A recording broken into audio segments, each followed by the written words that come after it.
And that's joining us today. I still have with me Malik Dabu in the studio, and I just made the point about possibly we just saw our next agri minister. They're talking about some of the key things that John Dramani Mahama said. But I want us to look at the way this whole State of the Nation address was delivered by the outgoing president. Some of the things he said almost comes across as if he's preparing for for life after the presidency. Sounding very magnanimous. I want to read several quotes. He says the government can be likened to a relay race, and handing over the baton to the next, and that his administration commenced several projects, and he's expecting Akufo Addo to continue. He mentions the new community day senior high schools that he's already only built 47 of. He wants Addo to continue that particular project. And he goes on to talk about, and this is an important part, that we cannot afford to wish for the failure of our president, whoever the person is. And Addo and I are worthy opponents, he says. Then he sort of gives us this anecdote of when both of them were in parliament for 3 terms, and how he would go to the canteen and see Akufo Addo there at the other end with his traditional, trademark, handkerchief, I think it is. Yes, stuck in his sleeve. Yeah. And another will shout at him, "Hello, Johnny," they exchange pleasantries. Then he says he's going to offer him his full support. In fact, he calls on the country to offer him full support, to cheer him on. It talks about how he was on the Affairs Committee in Parliament, and Akufo Addo was then the foreign minister, and they worked very closely on the Gambian situation. They had disagreements there, and it's just almost coincidence that now that he's taken over, there is a situation in Gambia that you're looking at. But the magnanimity and the sounding of what you call a statesman, like a statesman, that struck me. We'll analyze that very shortly, but I'm told E.T. Mensah is speaking to Abra Kumsin. We'll listen to that and come back and delve in some of the key things.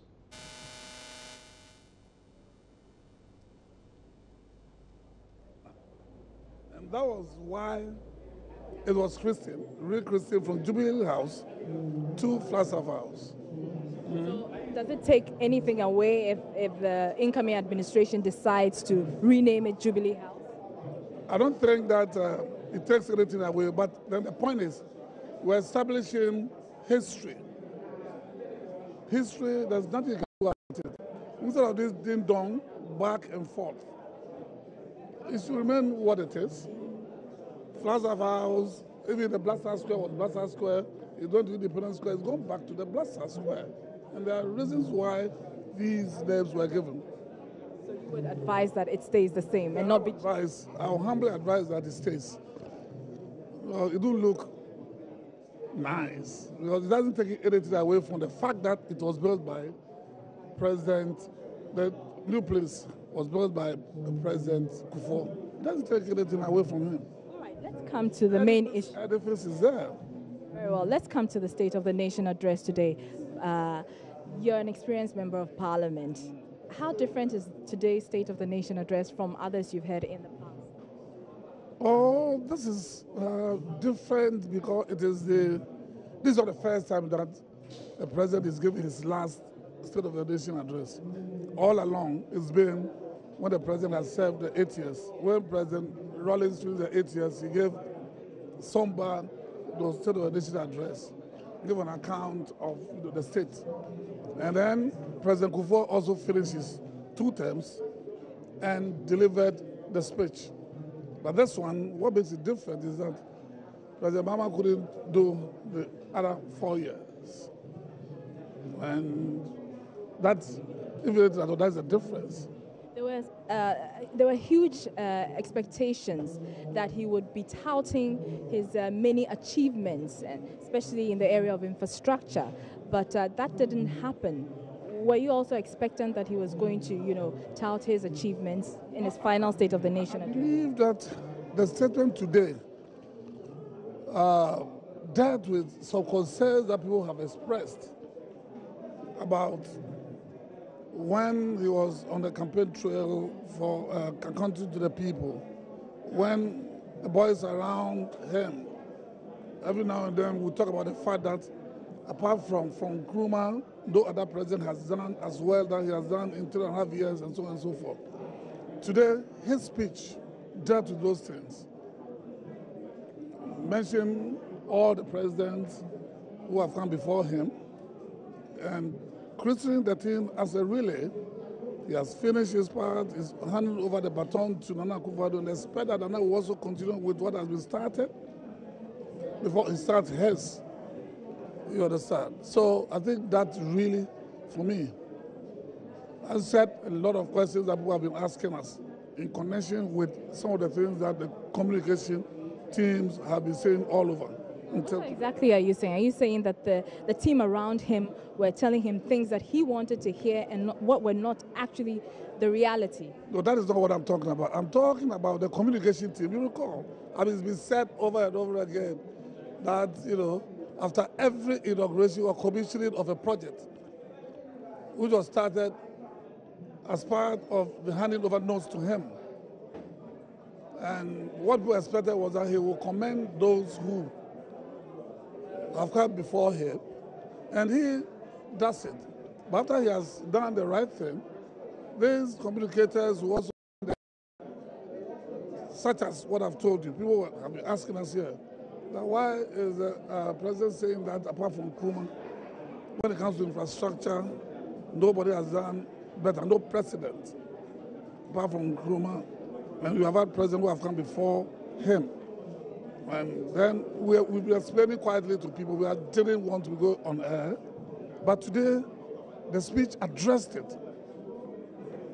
Today the speech addressed it perfectly. No, the Oman himself had said what has to be said. Now for me, I've been vindicated. That is what I'm talking about. And very briefly, you're a leading member of the NDC, I beg your pardon, and an experienced member at that. What do you think caused the defeat of your party in the 2016 election? Too many things that I think we cannot talk about that here. Find time and then we'll go into it. So many things, led to our defeat, and everybody talked to the NDC people. They're talking about this introduction of the biometric. It brought a lot of acrimony. It was like we were having two general elections. People played games and people were hurt. And the people who were hurt protested, including myself. And the hurt people? How specifically? So what happened was that in many places, like my place, for instance, that the register, or the people who were registered, they didn't get a card to go and vote, and they were told that they could go and mention their names. And more than 90% of the people who went could not see their names. And they didn't have any card to, check with. It was heralded and rushed, and talked to many people who lost the election. How can you go into election? Well, before you start, 47 of your sitting members of parliament have lost primaries. We'll find time to talk about that, but many thanks, Honorable. We will definitely come back to that issue. Thank you very much for your time. And so you've been listening to members of parliament here sharing their views and impressions of President John Dramani Mahama's final State of the Nation address. We'll cross over back to the studio now. I'm Araba Kumson. Very interesting last few words from E.T. Mensah there. Of course, himself ascribing reasons why they lost there. And of course, one of the things he said, essentially, the reason why they lost for him is because of what happened in the NDC primaries, leading to the defeat of many incumbent members of parliament, including himself. He says some of them were hurt, including himself. That is interesting. We'll analyze that very shortly because we'll be returning to parliament for more. But let's return to the main. Let's keep our eyes on the State of the Nation address. I mean, the conversation about why NDC laws will continue, definitely. But Malik, we're talking about the way the president approached this. Yeah. We've had everybody, including the minority side, applauding him for the way he approached it, the brevity of it, the magnanimity of his statement, the modesty in it, reaching out to the incoming government, promising to to give them their support, calling on others to support the incoming government. He says, I'm probably going to hand over the baton to him, saying, now recognizing all the other presidents before him and how he's played his part and is ready to leave. I mean, what's your reading of? Because at this point, there's nothing at stake. He's not competing for anything. When he was running for the elections, it was in his interest, and that's to be expected, that he would talk about what he has done, what his government will do, and obliterate what the others have done, because at that time, there's something at stake, which is power. Now there's nothing at stake. He's bowing out, and you pointed out earlier, he wants to bow out, and he's setting the tone to be a respected elderly statesperson, regardless of his age. So it's important for him to deliver this kind of speech. Remember also that President John Mahama does better when he delivers inspirational speeches, even at the UN level, when he delivers a speech which is looking at Africa as a whole. He does extremely well. Unfortunately, this doesn't tend to happen. His presidency was bogged down with listing and listing and listing. Go to parliament and list the things that we have done. We have done Fufulusu Solar, we have done Eastern Corridor, we have done this, we have done that, and he will list. People get tired listening to those things. What people want to hear is this kind of speech. And when he's talking and he talks about, I've worked together with Nana Addo. We entered parliament in January 2000 and in January 97, and we will go together to the canteen, and we will get something to eat when we are hungry, and he will call me Johnny. Remember that Nana Addo was the older of the two of them, even though both of them entered parliament at the same time. And he says, whilst competitive politics by its nature requires that people will have opposing views, that opposition should not be taken to the extent that people will wish or hope for the failure of another president. It shouldn't. He said, I have done my part. I will allow history to judge me. He said this in his concession speech. He said, I have done my best. I have given my all. Those are the kinds of words that inspire a people and inspire a nation and deal with the rancorous debate that tends to dominate our political discourse and public discussions. So it's, for me, the best part of his speech. As for the part about the number of schools that have been built, the exercise books that were delivered, we have heard that repeatedly over the past State of the Nation addresses that he's done before Parliament. The best part for me, and I would imagine that if you listen to some of even the minority MPs, they themselves point out to these parts where he's talking as a unifying figure, a father figure, one who is down and beaten, but one who is sober and somber. Felix Fosu-Kwakye says, sober reflection over what has happened, his conceded defeat, he's respected as a father figure. He wants to rally everybody behind the incoming president, and he wants to tell his people, let's not wish evil for anybody. In fact, we can listen to that part. If you missed it, this is what the president had to say when he referred to the incoming president. Allow history to be the judge of how I have served my nation. How well I have done my part in running my lap of that relay. What that verdict will ultimately be, I cannot say. I can only say that I have done my best, giving my all, and done so with the best of intentions for my God and my country. Our country, Ghana. This is why I stand here today, Mr. Speaker, holding the baton of leadership, prepared to pass it on with pride, goodwill, and determination to Nana Addo Dankwa Akufo Addo, and to ask all Ghanaians to cheer him on as he runs his portion of this important relay for Ghana. So that's the way he put it there. And really, I mean, if you look at Ghana's democracy, he's epitomizing why we are the toast of the world, in fact, on the continent when it comes to democracy. This is a man who's, let's say, one term, first in our history. He's not fighting it. He's accepted it. Not only accepted it, he's now saying, listen, well, I'm done with my race. Although technically, constitutionally, he still has one more term left in him if he chooses to exercise that option. Yeah, he could still run in 2020, but at this point, that's not the discussion. He says, look, I am handing over the baton with pride, with goodwill, and with determination to Nana Addo to run the next lap of this race. And you pointed out earlier, it's a relay race. He knows that the baton was passed. Rawlings passed it on to Akufo. Akufo passed it on to Mills. Mills, unfortunately, couldn't see out his term, but he continued from there. Now it's going to Nana Addo. It's a relay race. You do your part and somebody comes and he continues. Now he says he is assured by the commitments of Nana Addo that he will continue with his projects. Because remember that he himself continued with projects that were done by the Akufo government. And he mentioned the number Mills of them. continued with them. He continued the famous Gang of Four Roads. Those ones, he completed them. He's initiated some. He's completed some. He hasn't been able to complete some. He's assured by the utterances of the incoming president that he will continue with these projects. I think that this, as I said, for me, it's great.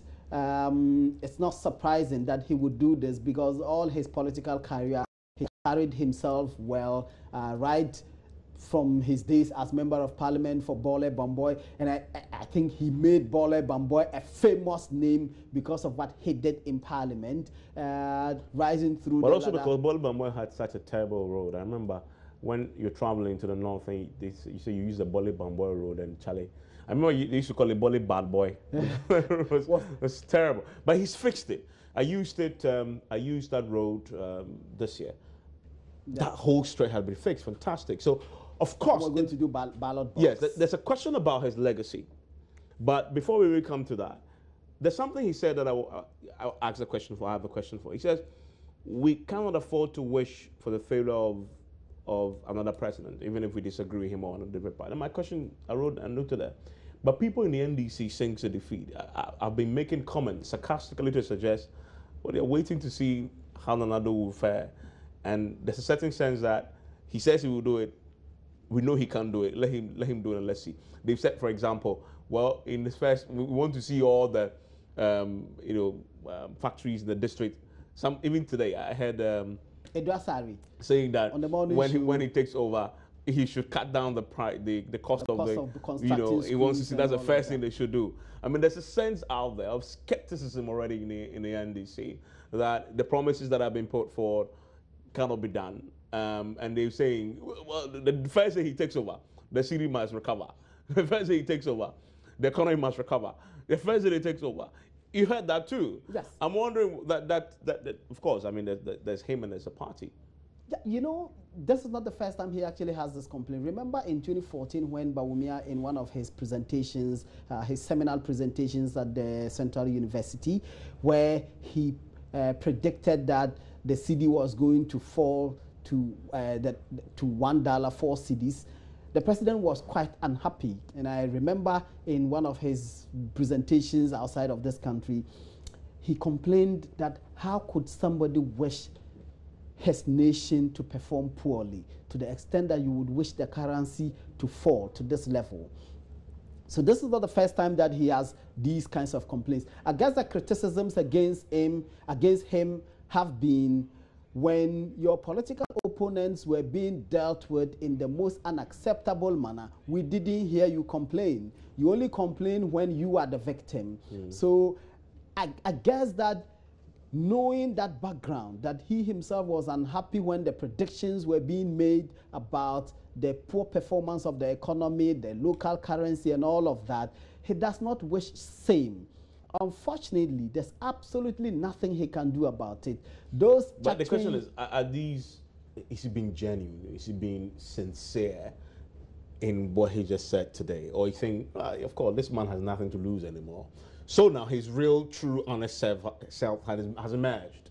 And maybe he wouldn't have been this magnanimous if he had won, and this will be his first State of the Nation address for the next 4 years. Absolutely. Okay, I was telling you that you heard some of the minority members heaping praises on him and how conciliatory his tone has been and all of that. And I said if he had won the election and he delivered the same speech in the same manner, they will condemn him. So at this point, he's lost, he's down, so he will appear somber and conciliatory.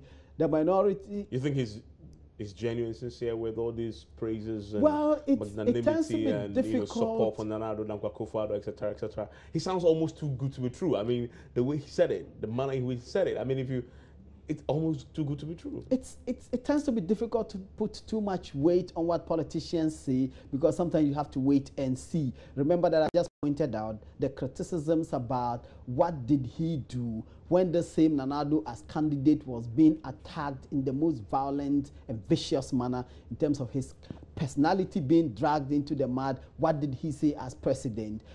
In fact, in some instances, whilst he himself knowing that he's one person who will not go down to the gutter and say all manner of things. In some instances, he himself actually made comments about the intolerance of the flag bearer and all of that, which was expected anyway because it's a political competition. But criticisms and questions are being asked.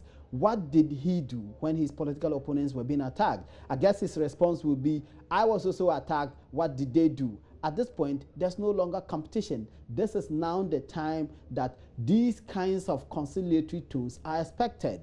And I think it is right that he's saying, let's give them the opportunity, let's cheer him. And he urged the country, cheer the incoming president and his team. Let's see what they can do. Because in the end, if they succeed, the whole of Ghana succeed. If they fail, the whole of Ghana fails. So no Ghanaian, regardless of the person's caste or creed or political persuasion, should be heard or seen wishing and hoping that the incoming president and his team fails, because that failure will not be affect, a collective failure. It will be a collective one. And again, if you missed that part of the address, you can watch and listen to the president now on encouraging the country to eschew cynicism.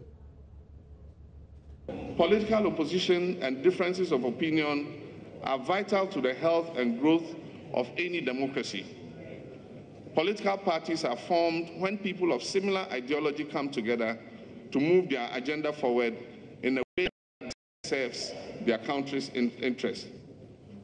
But the well-being of the nation and the will of the people must always come first. Partisanship for its own sake in the end is no better than dictatorship.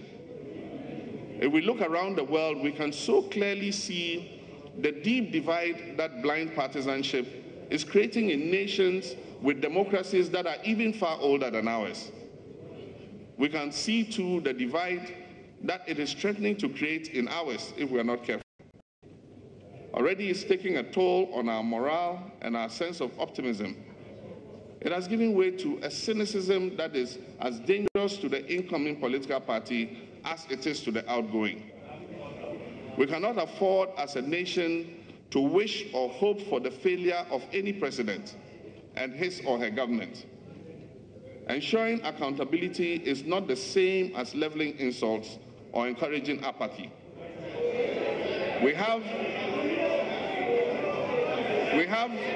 history as proof that we have been better and that we have done better, and that we must do better once again.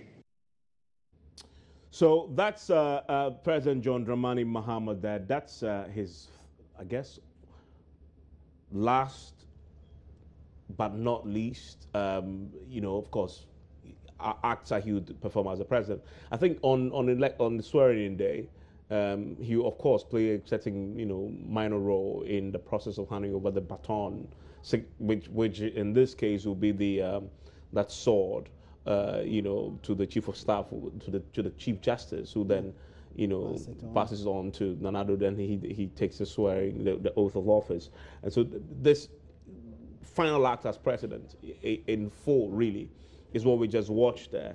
How will you remember him, though? Will you remember him for these words of wisdom, words of a statesman, words of unity, and all the man who stood on the platform and says "Opana," and takes digs at his opponents, and of course supervised the country going forward with all the challenges that we saw. I'm narrowing it down to his legacy.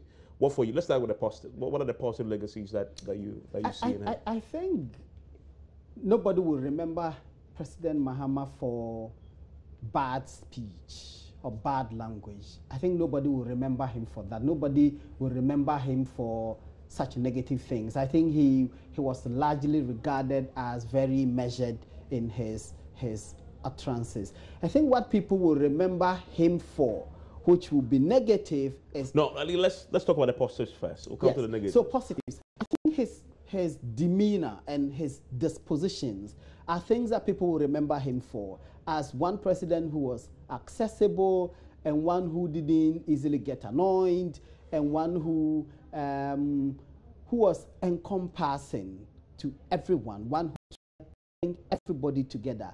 He will be remembered as one who was decent in his language and one who, even at extreme provocation, did not use harsh, bad language on his political opponents. I think he will be remembered for those things.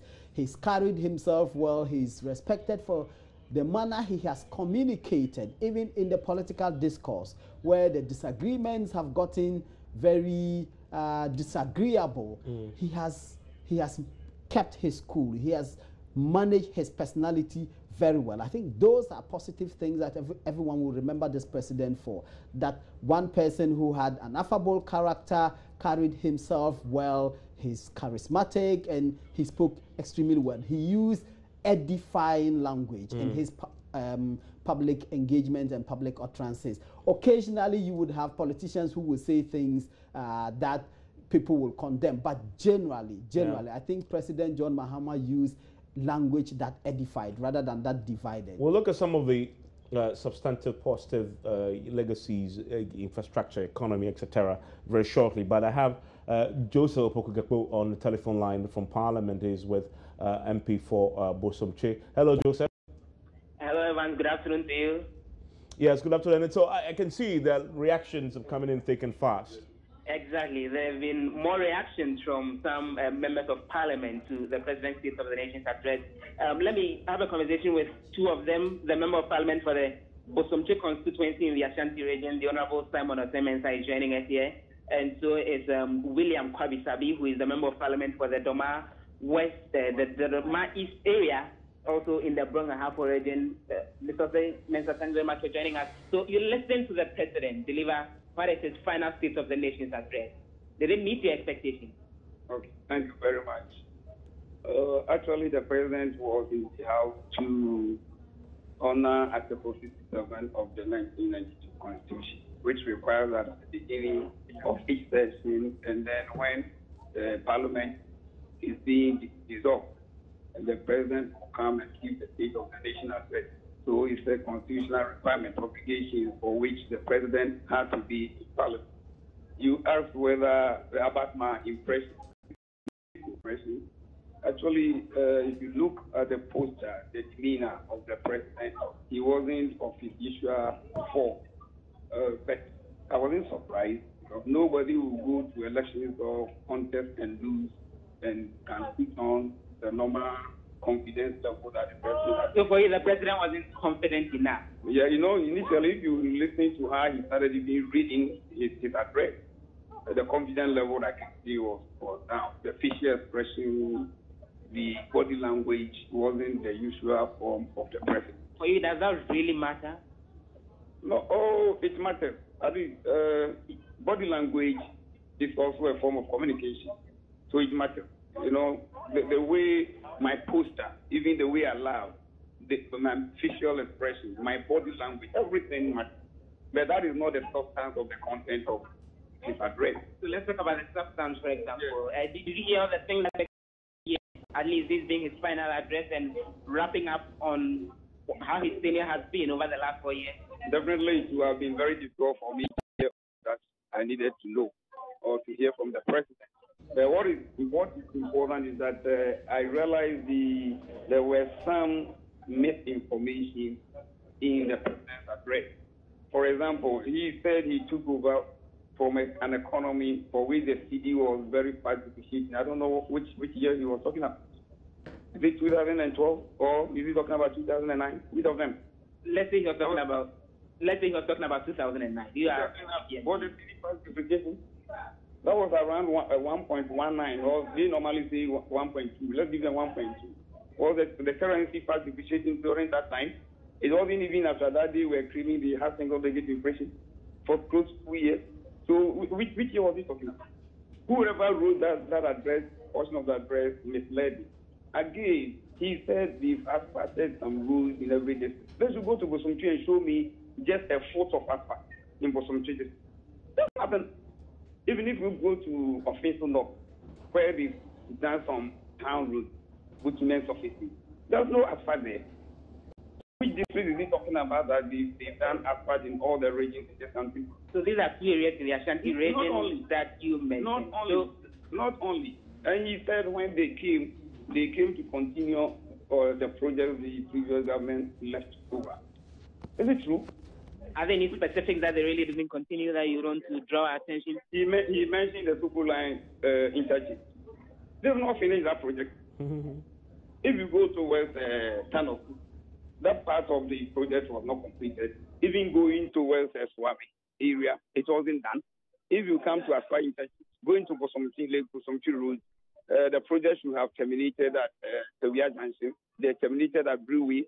So the purpose of the road, which was to decongest that road, never saw the light of the day. And so you still have congestion there, and you can spend a distance of less than 1.5 kilometers. You can spend more than 1 hour to cover that short distance.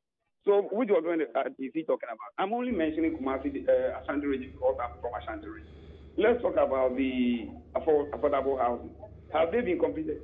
So which project was the president talking about?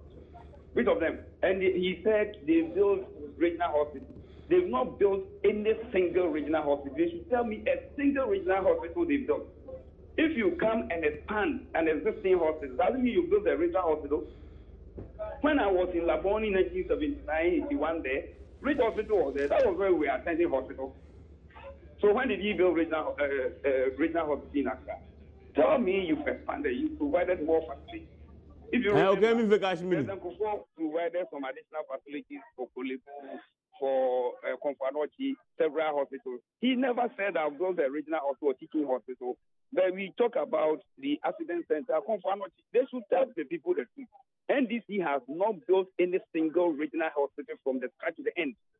It's a lie. The only district hospital I can say they built from the start to the end is the one they built at Dudua. Apart from that, there's not a single hospital as they claim. That's probably what the president was referring to. Which one? One. That is a district hospital, not a regional hospital. That's a district hospital, not a regional hospital. So they've not built any single regional hospital. They should say they added some additional infrastructure or facility to these hospitals. They never built. I'm happy you couldn't mention the area hospital. That's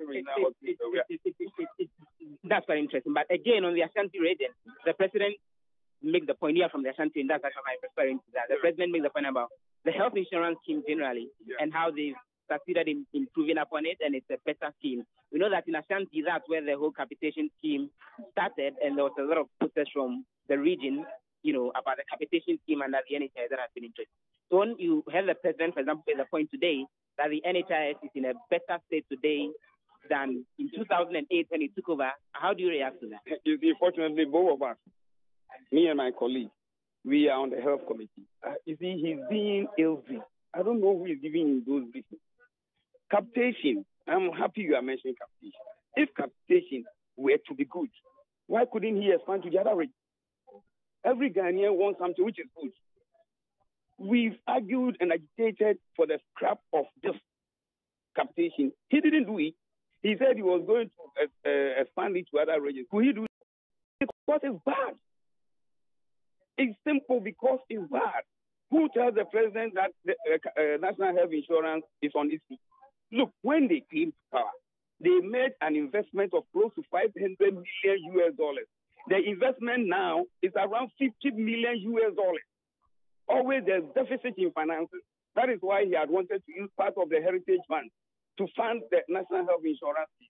That is why they had wanted, if we had not resisted, to increase the VAT by additional 1% and use it to finance the national health insurance.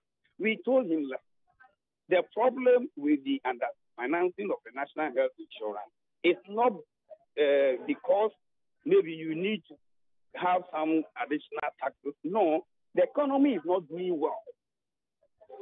If the economy is growing and expanding as it should, national health insurance scheme will have had enough funding, because if the economy is not growing, the economy is not expanding. If you have a percentage of 100, assuming you have 2% of 100, is it not 2? If you have 2%, is it not 4? So if you are not bigger the economy, then the more resources for the NHI to continue doing the work. Exactly. Well, many thanks that the Honorable Mensah, who is actually the Member of Parliament for the Bosomte constituency. But let's continue on the health space, because one of the other things that the President made reference to was that there's been the construction of more health facilities, and that healthcare had been expanded. Access to healthcare, particularly the NHIS generally, was somewhere around 9 million back in 2008. It's up to 29 million this year. A member of the Health Committee in Parliament, the Honorable William Kwesi-Sabi, who is the MP for Doma East, is joining us here. Do you agree with the President on that healthcare provision in Ghana today is better than it was in 2008? Thank you very much, greetings to the listeners. I don't agree with the President if he says this, because, as he said, maybe the number has increased from 9 million to 20-something million. Does not necessarily indicate that health insurance is performing better. We have, in assessing the performance of insurance for access to healthcare, we need to look at the objective for setting up the program. Health insurance is supposed to finance the healthcare of the people in Ghana, so that paying for healthcare costs will not be a barrier in accessing healthcare. Here is the case now. Everybody pays the healthcare that he has gotten from any hospital, either private or public. So if you say that people are holding a national insurance card, but they pay for their healthcare costs, will you use that to say? So that's my colleague there, Joseph Pokugapo, with a few members of Parliament still reacting to the State of the Nation address. I've just been joined by my colleague with the business desk, George Viafe, as we analyze the substance of what was said by the President in his last State of the Nation address. Just before we went for that reaction, Malik, we're talking about his legacy. You've touched on the way he carried himself about it in public, as one of the key things. But in terms of, in real terms, generally, what are the positive in real terms? So we'll say in infrastructure, in economy, etc. Do you see any strong legacies there that they will be leaving the incoming administration? Well, I think his record on roads, schools, and bridges is impressive, and the entire campaign obviously was run on those. About that he did extremely well in terms of building of roads and schools and other infrastructural projects. He did extremely well. I think the part that won't favor him is the economy. Yeah. The economy didn't do too well, and it was not surprising, therefore, that throughout the campaign you didn't hear a lot of talk about the economy. I think one of the things that will also blight his exit will be things he didn't do. Not just things he did, but things he didn't do, because there were many who believed that he didn't take decisions when he ought to. He didn't punish when it mattered most, when people behaved in a manner which was inconsistent with his own disposition and in a direction that his government was going.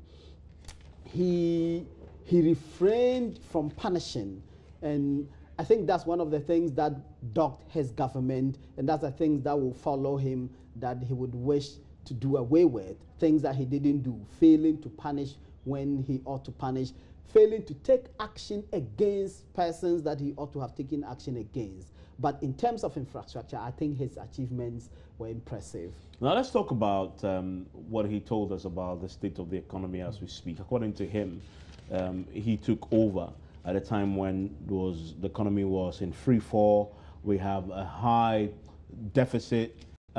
Also, the city was falling because of the depreciation.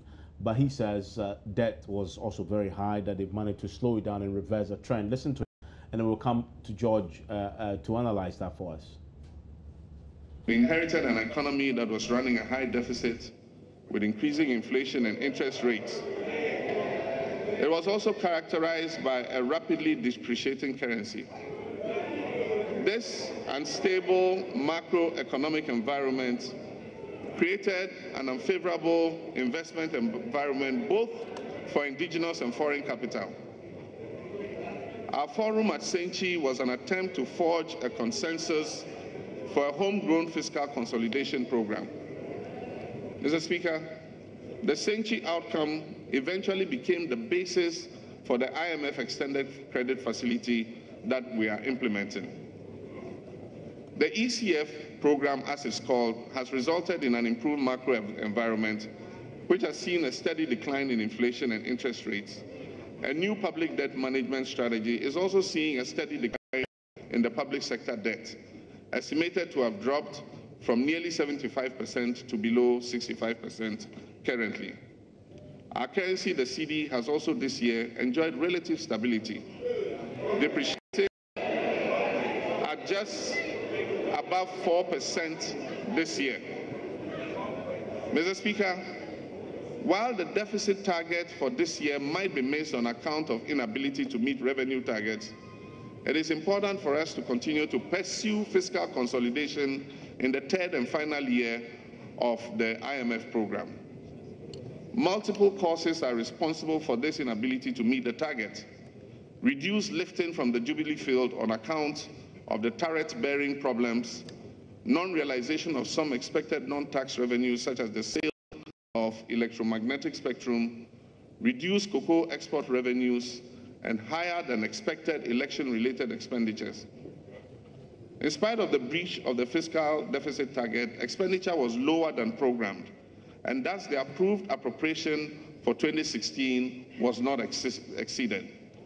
Mr. Speaker, it is my belief that we continue a diligent implementation of the IMF program till the end of 2017 in order that we can create a stable and sustainable economy. Mr. Speaker, Ghana's economy is still the second largest in West Africa, with a GDP of almost $39 billion. Ghana has also moved up 13 places in the Ease of Doing Business Index, and is currently considered #1 on the World Bank Index for West Africa.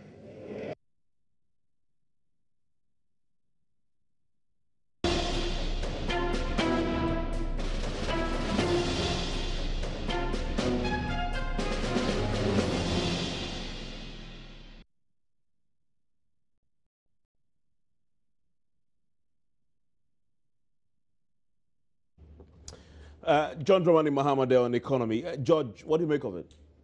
I thought it was a very interesting comment. Again, we are still getting the final figures when it comes to the deficit. As of October, we were hearing that it was somewhere around 6%. Now, if you go to the Ministry of Finance's website, you still don't have an update on the state of the economy with respect to our deficit, revenue, expenditure, inflation. So we were trying to look at the president bringing out some real numbers in trying to do the comparison. If you look at 2008, of course, the Ghana cedi ended at this particular rate. Well, so you're on over 10%, over 20%, all right. But again, one we want to look at what was the cedi rate, i.e. cedi dollar compared today. And, you know, this whole argument where people will say that, okay, how do I feel the real numbers in my pocket? If you look at the cost of credit as well, when you compare 2008 to now, you don't see that fast difference. The budget deficit that he spoke about, before the redenomination or the expansion of the economy, we're still being around 10%. As at now, we are hearing that we might end the year over 9% with respect to the budget deficit. So if you want to put across figures that indeed you are leaving behind a solid economy, let's see the hard numbers to the comparison. I think he admits with the deficit that it will be missed.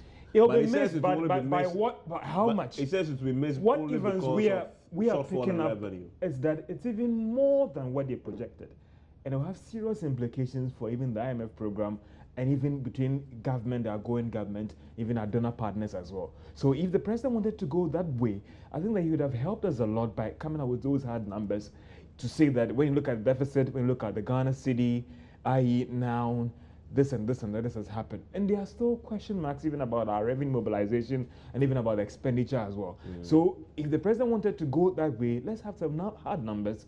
But it looks like we've not gotten the final numbers yet. So I didn't know why the president wanted to go that way by trying to do the comparison of we've done better than the former administration when it comes to stabilizing the economy. There are questions about why we even went for the IMF program, because there's an issue about policy credibility. So I think that we wanted more fine details as in what is the asset now. When you go to the Ministry of Finance's website, you only get July numbers. We don't have any hard numbers to do any comparison as in how is this government living the state of the economy? Because you know what happens when there's a new administration, there's always a serious debate and argument about the state of our finances, expenditure, and even revenue. So the president would have done us a lot of good by actually telling us, as at the end of November, these are the numbers when it comes to revenue, when it comes to expenditure, when it comes to inflation, when it comes to the cedi. We are hearing that maybe the cedi has done year-to-date December 11%. Was that better compared to 2008? So I thought that that was an area where the president, if he wanted to go, would have helped us with some real numbers to support his claim that he's living behind a well-stabilized economy that is under John Mahama's administration. There's a political point he makes about the economy, and I made the note there. He says, we inherited economy with a high deficit and falling cedi. And my question was, you inherited from who exactly? Because you inherited it from yourself. He was the head of the Maybe he was speaking as NDC administration, not the John Mahama administration. No, he said I inherited. Okay. He was the head of the economic management team. He handed over the economic management team to himself, essentially as a boss, overall boss. I mean, what do you make of that? It was trying to establish a break between 2009 to 2012, and then 2012 to 2016, saying 2012, 2016, I was in charge, and so that's my economy. But then what I got from 2009 to 2012, well, I have turned it around essentially. Well, Evans, when he said I inherited an economy of a high deficit and depreciating cedi, I mean, I asked the same question in my mind. When inherited from when? Was it 2009 or 2013? If it's 2000, I doubt it will be 2009, because 2009 then he was not the president, so he couldn't possibly see he inherited in 2009. So he must have been talking about 2013. If he's talking about 2013 and he's talking about an economy of high deficit and a depreciating cedi, 2012 he was president, and so 2013 actually inherited an economy that he bequeathed himself. And remember that the 12% plus deficit in 2013 and 2012 was occasioned by, as he himself admits, election-related expenditure in the last 2-3 months of 2012. Period that he was a president. Absolutely, he was a president. He had an election to win, and so they had to make all of these expenditure. Go and check JIDA, go and check SADA. All of these scandals that affected his government so badly, all the expenditure happened in that period, the last 3 months of 2012, that was election. So the expenditure in that period leading up to the election was what culminated in the high deficit of 12+% in 2012. And so that was what he brought on himself as president. The devaluation of the cedi largely happened in 2014, when the cedi lost about 40% or so of its value, if my figures are right, George. Mostly about 30 something, some might say, or even yes, in terms of the dollar. Yes, close to 40% of its value to the dollar. The cedi lost that. That was in 2014. So the major depreciation happened in 2014. It was not in 2012. So he couldn't have inherited that. That happened under him. He was president 2013 to 2014 when all of this depreciation happened. I mean, without doubt, the economy struggled under him. And I think that he doesn't make a secret of that. But the question is whether the struggles they've had is their own creation or creation of external factors that he had no control over. And in fact, he starts this whole State of the Nation by telling us the international economic environment and how the circumstance prevailing in international global circles had an impact on us. In economics, they'll talk about that as externalities. But again, look at the region. Yes, of course, Cote d'Ivoire, Nigeria, and Ghana. It was just until recently that Nigeria had a terrible problem because of their exposure to oil in relation to their expenditure market. So every economy is faced to externalities in the world. What do you do internally to ensure that you're able to absorb those risks? Again, I don't want to do this, but in the State of the Nation, he tried to do a comparison. Remember under Akufo's government, that was when we saw oil prices hit the roof, and you remember what he did, i.e. even trying to take off some levies to make sure that prices doesn't hit the roof, some import levies and all those things. So the externalities will always not favor a developing economy. But what do you do internally to ensure that you're able to absorb those risks? Yes, of course, there were certain things happening outside that didn't favor the economy. But what did we do internally to ensure that we're able to absorb these risks? Little did we do. Hold your horses, because we want to take a short break. When we return, we'll begin our wrap-up of our analysis of the State of the Nation address. This is your election headquarters on Joy News Channel.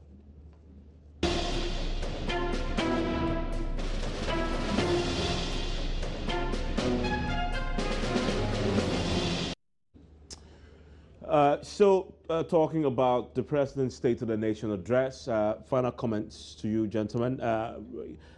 George, so yeah, I mean, this is his final State of the Nation address. The question is about legacy. We've talked about his economic legacy. What do you think? I think that we are still yet to get the true picture of the economy. And when we get that true picture, how are we going to get that true picture? This is the State of the Nation. Well, Give it the state of the economy. Because we want to know the state of the economy even as at November. We don't know government's level of expenditure, revenue, deficit issues. We are still, some payments are being made as we speak now. So it looks like even the expenditure numbers will go up by next week or even end of January. So by the first quarter of 2017, we'll get to see the real picture of the economy, whether indeed you're going to do a 9.5% deficit or you're going to do even more than that. And if indeed the problems that we went through in 2014, 2015 was because of a huge deficit in 2012, then we should prepare ourselves for more challenges going forward. Even though the IMF has predicted and the World Bank and all the agencies have predicted that we'll record almost 8% growth rate, that will be because of oil. In terms of the real economy, there are serious challenges that we might have to deal with. And for me, I will look at the true state of the economy by the end of the first quarter of 2017 to make a judgment on whether indeed the John Mahama administration did a good job in managing the economy or not. Malik? I find it depressing to hear the president say once again we will miss deficit target. For me, it's worrying because throughout the campaigns, each time I hosted government spokespersons, they insisted that the road to meeting the deficit target was smooth and that we're going to meet the deficit target. In fact, we could even improve on the target of 6%. We're going to improve on it and probably do 5%.